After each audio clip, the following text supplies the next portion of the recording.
여러분은 오늘 하루가 얼마나 값진지 진지하게 생각해 본 적 있으신가요? 만약 누군가가 당신의 하루를 100억에 사겠다 제안한다면 처음엔 흔쾌히 고개를 끄덕이실지도 모르죠. 그런데 말이죠. 대신 내일 아침에 눈을 뜰 수 없다는 조건이라면요? 아마도 많은 분들이 망설이실 겁니다. 그만큼 우리의 하루는 생각보다 훨씬 더 소중한 시간이니까요.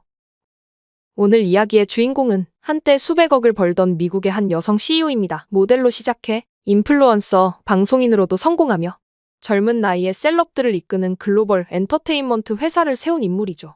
하지만 그녀는 2번의 암 진단을 받고 깨닫게 됩니다. 나는 돈을 벌었지만 내일을 잃고 있었구나. 그러다 억지로 가게 된 한국에서 그녀의 삶은 180도 바뀌게 되었다고 하는데요. 도대체 이 여성이 한국에서 무엇을 경험했기에 이렇게 달라진 걸까요? 지금 함께 들어보시죠. 뉴욕의 아침은 언제나 분주합니다. 특히 저 같은 사람에겐 더욱 그래요. 맨해튼 펜트하우스 침대에서 일어나 창밖을 내다보면 도시는 이미 숨가쁘게 움직이고 있었습니다. 저는 클레어, 30대 초반의 엔터테인먼트 회사 CEO예요. 불과 5년 전만 해도 카메라 앞에 서는 인플루언서였지만 지금은 수십 명의 인플루언서와 모델을 관리하는 입장이 되었습니다. 클레어, 오늘 스케줄 다시 확인해 드릴게요. 9시에 신규 브랜드 미팅, 11시에 소속 인플루언서 콘텐츠 검토, 점심은 뉴욕타임즈 인터뷰. 매일 아침 제 비서 제시카의 목소리로 하루가 시작돼요. 그녀의 목소리를 들으며 벌써 머릿속으로 회의 내용을 정리하고 있었습니다. 커피 한 잔으로 아침을 대신하며 화장대 앞에 앉았어요. 거울 속 제 모습은 완벽해 보였지만 눈 밑에 다크서클은 컨실러로도 완전히 가려지지 않았습니다.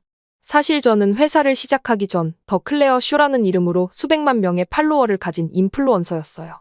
럭셔리 브랜드들이 앞다투어 저에게 협찬을 제안했고 방송 프로그램에 출연 요청도 끊이지 않았습니다. 그 과정에서 저는 다른 인플루언서들이 겪는 고충을 보게 됐어요. 부당한 계약, 무리한 일정, 정신적 소진. 그들을 위한 제대로 된 시스템이 필요하다고 생각했습니다. 내가 직접 해볼까? 그렇게 시작한 IC 엔터테인먼트는 2년 만에 뉴욕에서 가장 영향력 있는 인플루언서 매니지먼트 회사로 성장했어요. 제 명성과 인맥 그리고 업계에 대한 이해가 있었기에 가능했던 일이었습니다. 처음엔 5명의 인플루언서로 시작했지만 지금은 50명이 넘는 셀럽들과 20개가 넘는 글로벌 브랜드를 관리하고 있어요. 매출은 매년 2배로 뛰었습니다. 클레어, 샌프란시스코 미팅 화상으로 바꿀까요? 체력적으로 힘드실 것 같은데. 제시카의 걱정 어린 물음에 저는 항상 같은 대답을 했어요. 괜찮아, 직접 가야지. 내가 빠지면 이 시스템이 돌아갈 수 없어. 그것이 제 신조였습니다. 아침 6시에 일어나 밤 11시, 때로는 새벽 2시까지 일하는 날도 잦았어요. 주말은 그저 이름뿐인 날이었습니다. 가끔 친구들이 제 건강을 걱정했지만 저는 웃으며 넘겼어요. 지금이 중요해. 내가 이 기회를 놓치면 다른 누군가가 채워버릴 거야. 그런 마음으로 하루하루를 밀어붙였습니다. 식사는 대부분 회의 중에 해결했고 운동은 꿈도 꾸지 못했어요. 체중은 계속 줄었지만 저는 그것을 성공의 대가로 여겼습니다. 가끔 속이 쓰리고 소화가 안 될 때면 제 가방에는 항상 위장약이 들어있었어요. 그리고 그런 증상도 점차 익숙해졌습니다. 어느 날 밤 LA에서의 중요한 계약 체결 후 뉴욕으로 돌아오는 비행기 안에서였어요. 갑자기 극심한 복통이 찾아왔습니다. 기내식이 상했나? 그렇게 생각하며 진통제를 삼켰지만 통증은 계속됐어요. 공항에 도착했을 때 저는 이미 식은땀을 흘리고 있었습니다. 택시를 타고 집으로 가는 도중 통증은 더욱 심해졌어요. 운전사가 뭐라고 물었는지도 기억나지 않습니다. 그저 희미하게 집 앞에 도착했다는 것만 알았어요. 현관문을 열려고 할 때 모든 것이 어두워졌습니다. 정신을 차렸을 때 저는 병원 침대 위에 누워 있었어요. 모니터의 규칙적인 소리와 희미한 소독약 냄새가 저를 둘러싸고 있었습니다. 제시카가 눈물을 글썽이며 제 옆에 앉아 있었어요. 클레어, 정신이 들어요? 의사 선생님이 곧 오실 거예요. 몇 분 후 중년의 의사가 들어왔습니다. 그의 표정은 심각했어요. 클레어 씨, 검사 결과가 나왔습니다. 대장암 초기 단계예요. 다행히 빨리 발견되었기 때문에 수술로 제거할 수 있습니다. 하지만 의사의 말이 계속됐지만 제 머릿속은 이미 회사 일정으로 가득 찼어요. 수술? 당장 다음 주에 밀라노 패션위크가 있는데? 그 다음엔 신규 채널 론칭이 있고 그런 생각뿐이었습니다. 젊은 덕분에 수술은 성공적이었고 회복도 예상보다 빨랐어요. 의사는 최소 6주의 안정을 권했지만 저는 2주 만에 회사로 돌아갔습니다. 물론 제시카와 동료들의 만류가 있었죠. 클레어, 제발 좀 더 쉬세요. 회사는 잘 돌아가고 있어요. 하지만 제 귀에는 들리지 않았어요. 내가 없으면 안 돼. 내가 이 회사의 중심이야. 그런 생각으로 다시 강인군에 들어갔습니다. 회복도 채 끝나기 전 저는 다시 예전처럼 살았어요. 아침 미팅, 점심 미팅, 저녁 네트워킹. 하루가 48시간이었으면 좋겠다고 생각할 정도였습니다. 가끔 가슴이 답답하고 속이 쓸 때면 또 약을 삼켰어요.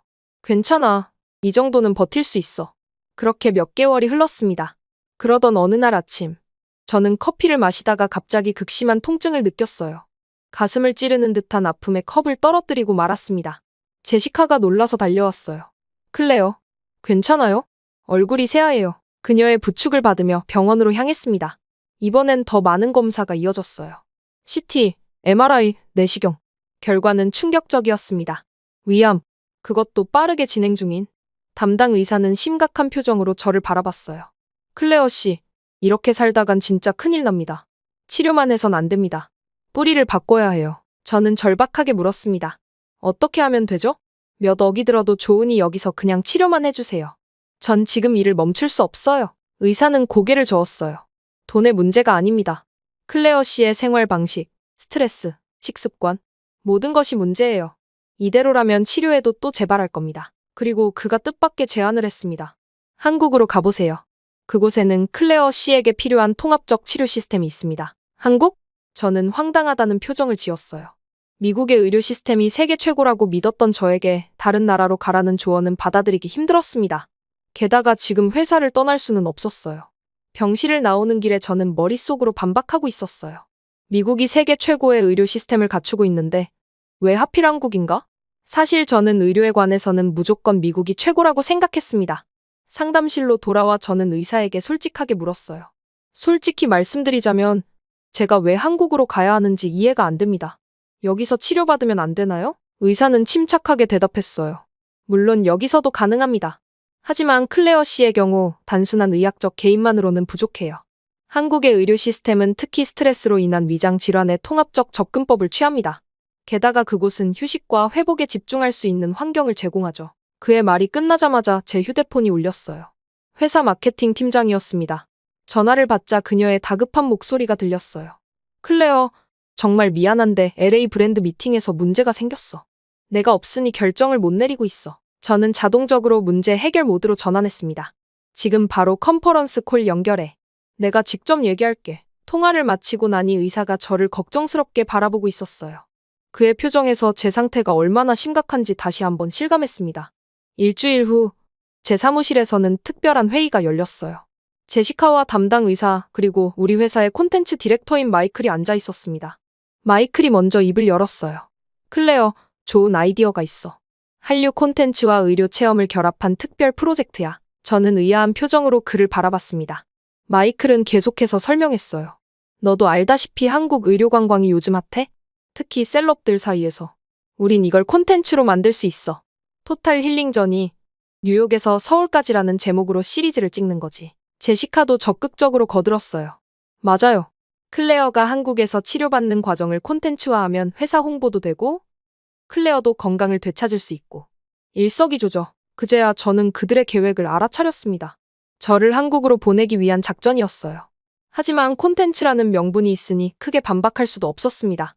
게다가 마이클의 말대로라면 이것은 비즈니스적으로도 나쁘지 않은 기회였어요. 결국 저는 한 달간의 워케이션 형식으로 한국 방문을 수락했습니다. 물론 내심으로는 가서 필요한 치료만 빠르게 받고 돌아와야지라는 생각뿐이었어요. 그렇게 준비가 시작됐습니다. 출발 전날 밤, 저는 노트북 앞에 앉아 마지막 이메일을 확인하고 있었어요. 창밖으로 뉴욕의 밤이 깊어가고 있었습니다. 갑자기 제 휴대폰으로 메시지가 왔어요. 제시카였습니다. 내일 아침에 짐 들고 갈게요. 제발 이메일은 그만 확인하시고 좀 쉬세요. 그녀의 메시지에 저는 쓴웃음을 지었어요.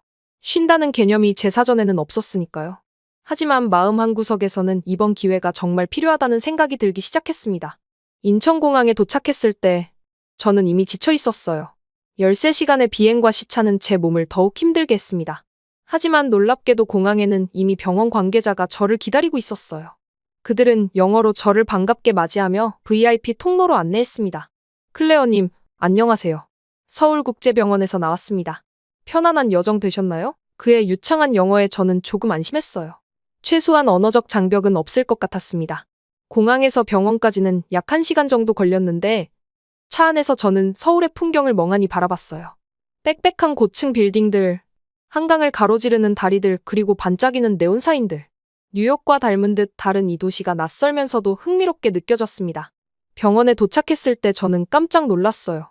제가 상상했던 전통적인 병원이 아니라 마치 5성급 호텔 같은 건물이었습니다. 로비는 대리석으로 장식되어 있었고 실내 분수와 예술 작품들이 곳곳에 배치되어 있었어요. 직원들은 모두 정장을 입고 있었고 분위기는 병원보다는 럭셔리 리조트에 가까웠습니다. 이게 정말 병원이 맞나요? 저도 모르게 중얼거렸어요. 안내를 맡은 직원이 웃으며 대답했습니다. 네, 저희 국제병원은 의료와 웰니스를 결합한 곳입니다. 클레어님을 위한 특별 프로그램이 준비되어 있어요. 제 병실, 아니, 스위트룸으로 안내받았을 때 저는 더욱 놀랐어요. 킹사이즈 침대, 대형 TV, 미니바, 그리고 서울 시내가 내려다보이는 파노라마 창문까지. 이곳이 정말 치료를 받는 곳이 맞는지 의심스러웠습니다. 첫날은 기본적인 검사와 상담으로 시작됐어요. 담당 의사 김 박사는 매우 꼼꼼하게 제 상태를 체크했습니다. 그는 영어로 모든 설명을 해주었고 제 질문에 상세히 답변해 주었어요. 놀랍게도 그는 제 미국 의사와 이미 상담을 마친 상태였습니다. 클레어님, 우리는 단순히 위암만 치료하는 것이 아닙니다. 당신의 생활 습관, 식이, 스트레스까지 모두 관리할 거예요. 저는 의아한 표정을 지었어요. 그게 무슨 뜻인가요? 김 박사는 차분하게 설명했습니다. 서양 의학은 질병 자체에 집중하지만 우리는 사람 전체를 봅니다. 당신의 경우 위암은 결과일 뿐이에요. 원인은 당신의 생활 방식에 있어요. 그날 저녁 제 방으로 돌아와 침대에 누웠을 때 저는 갑자기 외로움을 느꼈어요. 뉴욕에서는 항상 바빠서 이런 감정을 느낄 틈도 없었는데 이곳에서는 갑자기 모든 것이 멈춘 것 같았습니다. 습관적으로 노트북을 켜려다가 문득 제시카의 메시지가 생각났어요. 클레어, 제발 일은 잊으세요. 우리가 다 알아서 할게요. 한숨을 쉬며 노트북을 다시 가방에 넣었습니다. 창밖으로 서울의 밤이 깊어가고 있었어요. 다음 날부터 진짜 통합치료가 시작됐습니다. 아침에는 한식 위주의 특별 식단이 제공됐어요. 잡곡밥, 된장국, 각종 나물과 생선. 처음에는 낯설었지만 의외로 맛있었습니다. 식사 후에는 체질 분석이 이어졌어요. 클레어님은 태양인 체질입니다. 열이 많고 에너지가 넘치지만 그만큼 소진도 빠르죠. 한의사의 설명을 들으며 저는 반신반의했어요. 하지만 그가 제 성격과 건강 패턴을 정확하게 짚어내자 놀라지 않을 수 없었습니다. 그 후에는 침 치료가 이어졌어요. 처음에는 두려웠지만 생각보다 통증이 적었고 오히려 깊은 이완감을 느낄 수 있었습니다. 오후에는 명상과 호흡 훈련이 있었어요. 처음엔 이런 게 무슨 소용이 있을까 싶었지만 30분간의 집중 호흡 후 제 마음이 이상하게 평온해지는 것을 느꼈습니다. 그날 저녁 처음으로 약물 없이 깊은 잠에 들었어요. 일주일이 지나자 제 몸에 작은 변화가 생기기 시작했습니다. 아침에 일어났을 때 피로감이 줄었고 식사 후에 불편함도 감소했어요. 담당팀은 매일 제 상태를 꼼꼼히 체크했고 그에 맞게 프로그램을 조정했습니다. 물론 처음에는 모든 것이 이상하고 불편했어요. 특히 아무것도 하지 않는 시간이 가장 견디기 힘들었습니다. 명상 시간에는 자꾸 회사 일이 떠올랐고 답장하지 못한 이메일들이 머릿속을 맴돌았어요. 하지만 김 박사의 조언이 계속 귓가에 맴돌았습니다. 휴식도 치료입니다. 당신의 몸과 마음이 회복할 시간이 필요해요. 한국에 온 지 2주째. 저는 처음으로 제 자신을 위한 시간을 가졌어요.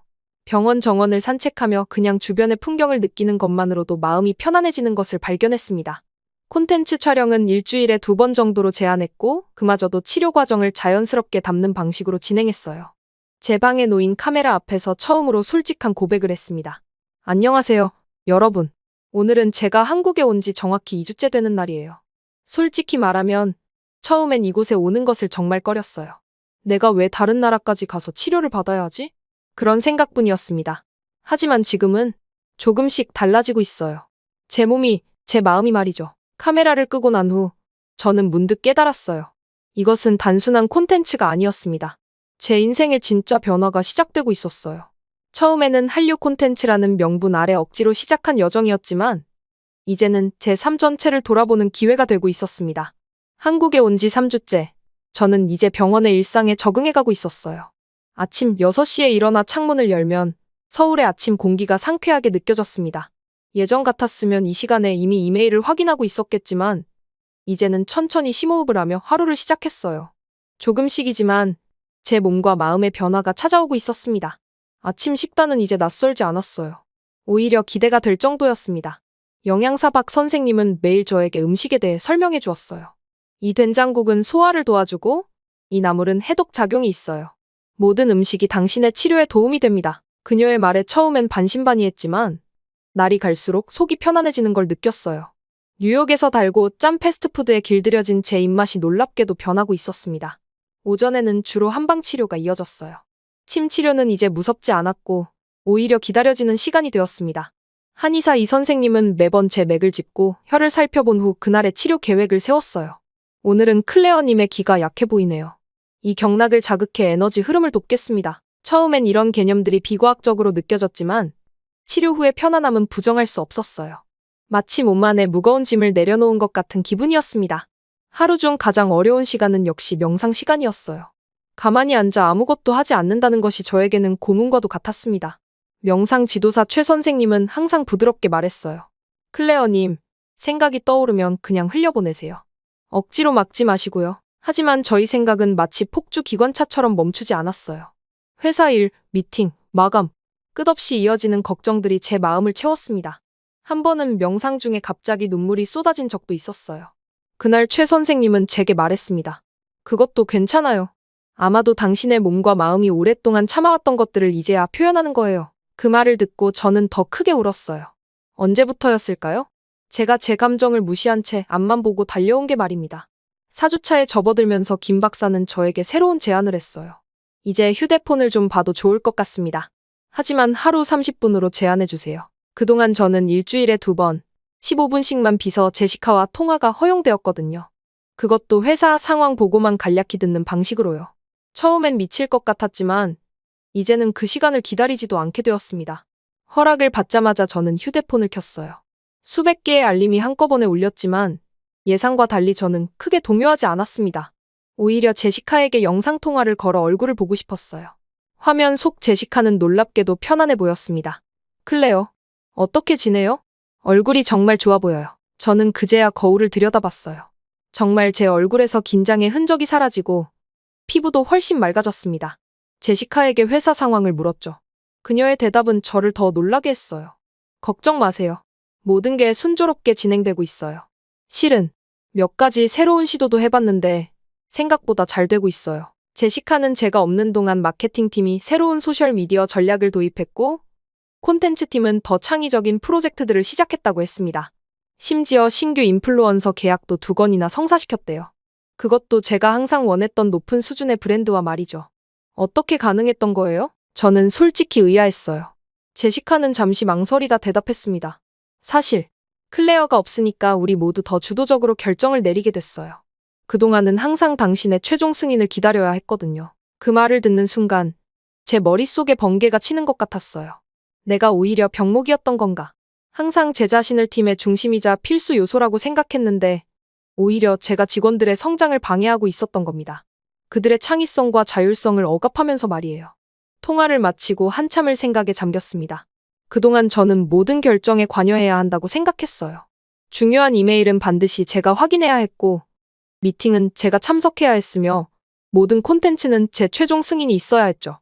내가 없으면 안 되라는 생각이 제 건강을 망치고 있었던 거예요.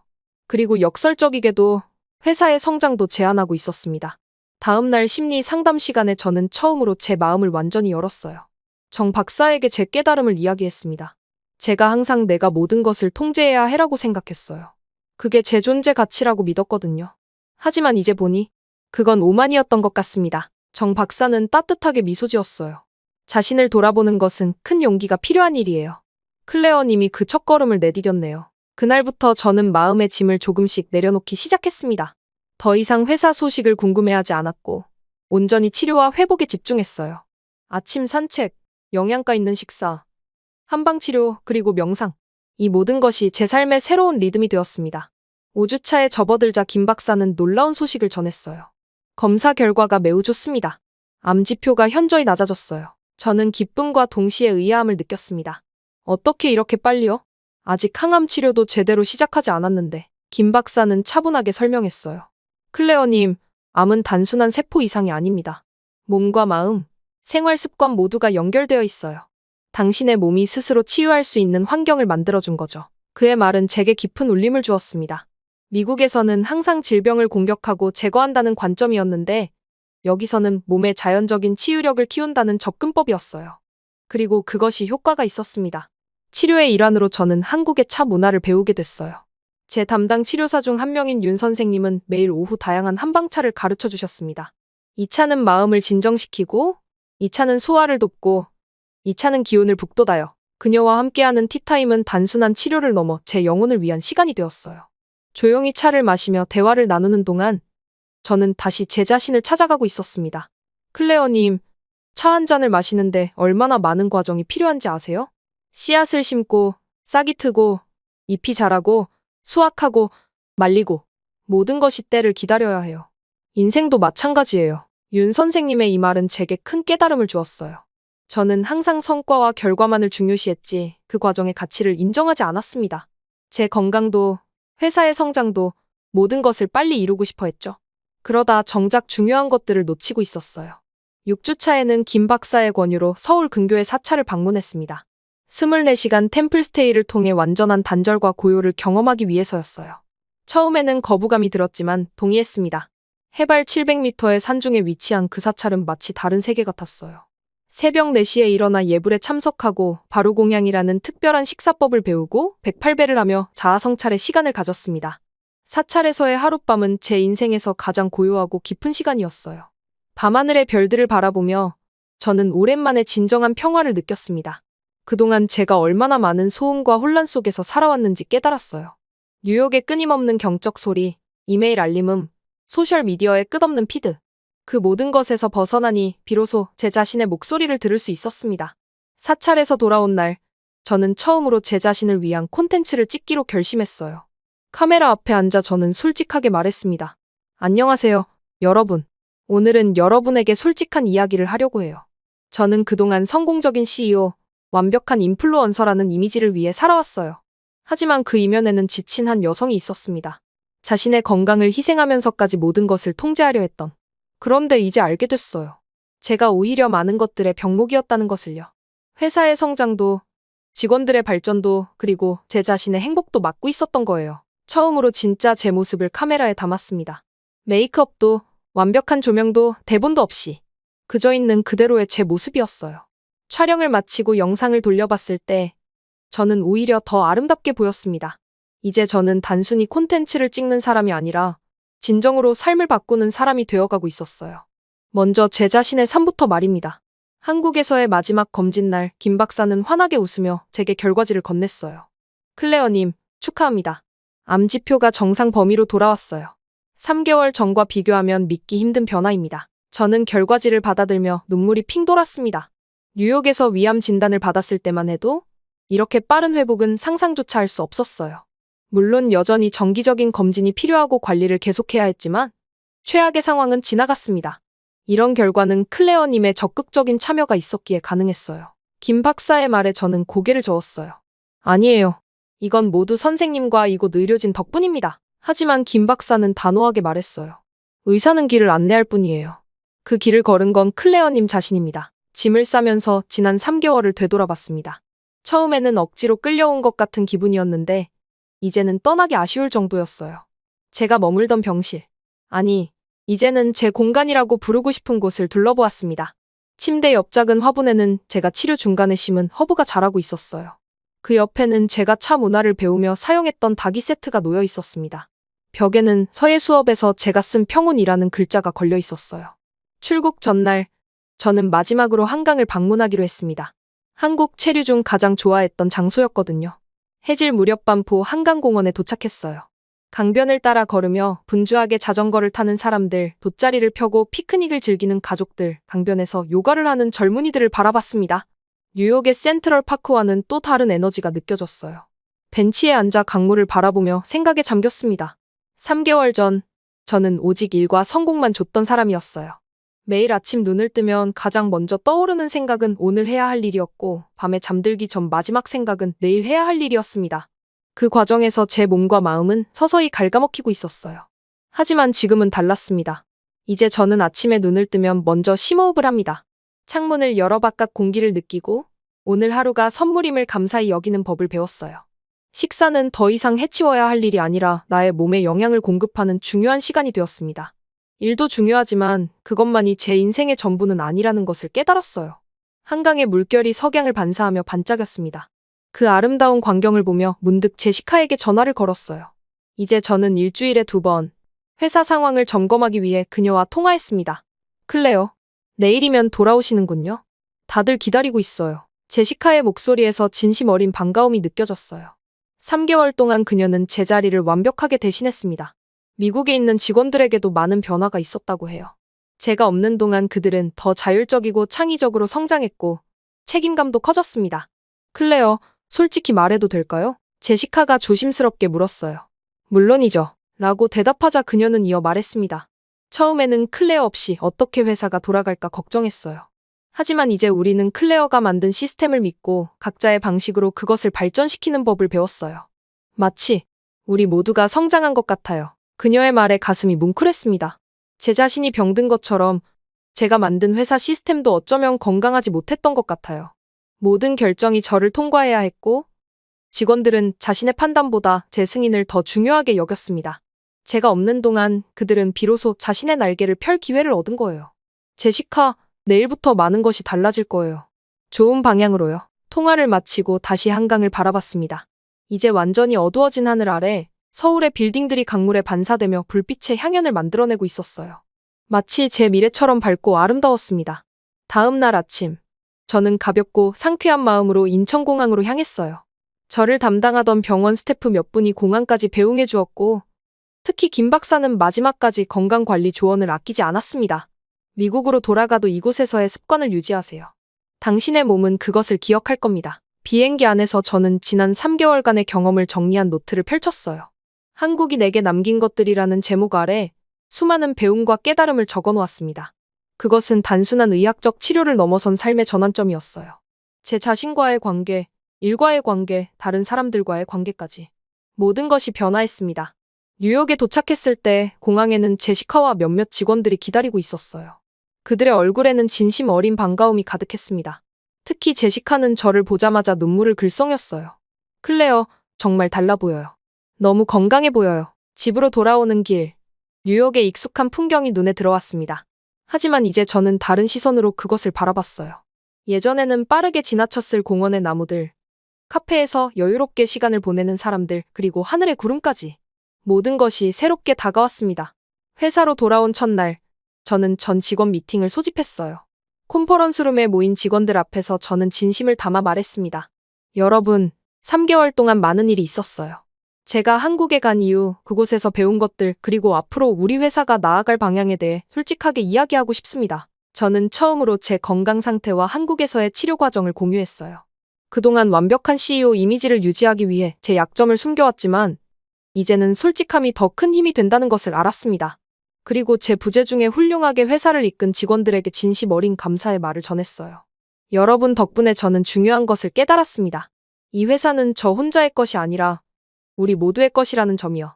앞으로는 더 건강한 시스템과 지속 가능한 리더십으로 함께 나아갔으면 합니다. 그날부터 회사의 많은 것이 달라졌어요. 가장 먼저 저는 사무실 한쪽을 휴식 공간으로 재구성했습니다. 명상할 수 있는 조용한 방, 건강한 간식이 가득한 주방, 그리고 직원들이 잠시 쉴 수 있는 안락한 공간을 마련했어요. 또한 주 4일 근무제를 시범적으로 도입하고 재택근무 옵션도 확대했습니다. 회사의 콘텐츠 방향도 달라졌어요. 이제 우리는 단순히 트렌디한 것을 쫓는 대신 진짜 삶과 건강에 초점을 맞췄습니다.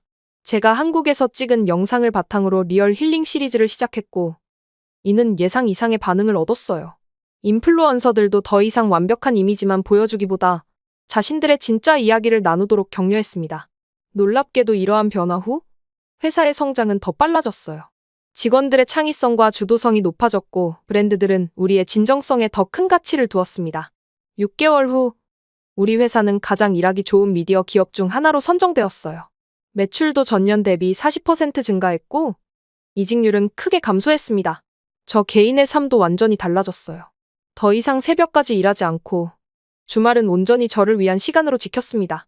매일 아침 20분간 명상을 하고 일주일에 3번은 요가 수업에 참석했어요. 한국에서 배운 차 문화도 계속 이어갔고 한식 레시피도 배우기 시작했습니다. 6개월이 지난 어느 날 김 박사에게서 이메일이 왔어요. 제 최근 검사 결과를 보낸 미국 의사로부터 제 상태가 안정적이라는 소식을 들었다고 합니다. 그는 이메일 끝에 이렇게 덧붙였어요. 클레어님, 당신은 단순히 병을 치료한 것이 아니라 삶 전체를 치유했습니다. 그것이 진정한 건강의 의미입니다. 그의 말에 깊이 공감했어요. 한국은 제게 단순히 병을 고친 나라가 아니었습니다. 삶의 방향을 완전히 바꾸게 해준 나라였어요. 그곳에서의 시간은 제게 두 번째 기회를 준 선물 같은 것이었습니다. 오늘도 저는 매일 아침 일어나 창문을 열고 깊게 숨을 들이마십니다. 뉴욕의 분주한 아침이 시작되고 있지만 이제 제 마음은 평온해요. 예전처럼 서둘러 이메일을 확인하거나 회의 준비를 하지 않습니다. 대신 차 한 잔을 준비하고 오늘 하루에 감사하는 마음을 담아 명상을 합니다. 이제 나를 위한 하루가 시작돼요. 그렇게 말하며 저는 미소 짓습니다. 이것이 한국이 제게 남긴 가장 소중한 선물입니다. 어제의 나를 놓고 오늘의 나를 온전히 사랑하는 법을 알게 된 것이죠. 더 이상 완벽을 추구하지 않고 있는 그대로의 순간을 받아들이는 지혜를요. 그리고 이 지혜는 앞으로도 제 삶에 가장 큰 나침반이 될 것입니다.